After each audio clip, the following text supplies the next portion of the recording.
జై శ్రీరామ్, జై హనుమాన్.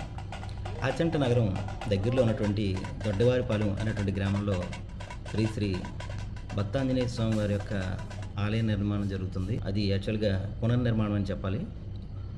ముందుగా ఒక చిన్న ఆలయం ఉండేది.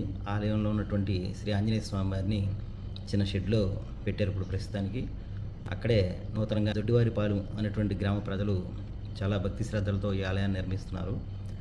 ఎవరైనా భక్తులు విరాళాలు సమర్పించాలి అనుకుంటే తప్పకుండా మీకు కనిపిస్తున్నటువంటి నెంబర్కి విరాళాలు మీరు ఫోన్పే చేయవచ్చు. అలాగే ఆలయ నిర్మాణ పనులు ఏప్రిల్లో మొదలుపెట్టారు. ఆలయ శంకుస్థాపన దిని. అయితే ఈరోజు మంగళవారం స్లాబ్ అయింది, మొన్నే వేశారు. ఈరోజు స్వామివారి యొక్క దూత స్వామివారి పంపించారేమో. పనులన్నీ ఎలా జరుగుతున్నాయో ఒకసారి చెక్ చేయడానికి వచ్చినట్టుగా ఒక వానరం ఆలయాన్ని దగ్గరికి వచ్చి ఆలయ పనులు స్లాబ్ అవన్నీ చూడడం చాలా విచిత్రంగా అనిపించింది. జై శ్రీరామ్, జై హనుమాన్.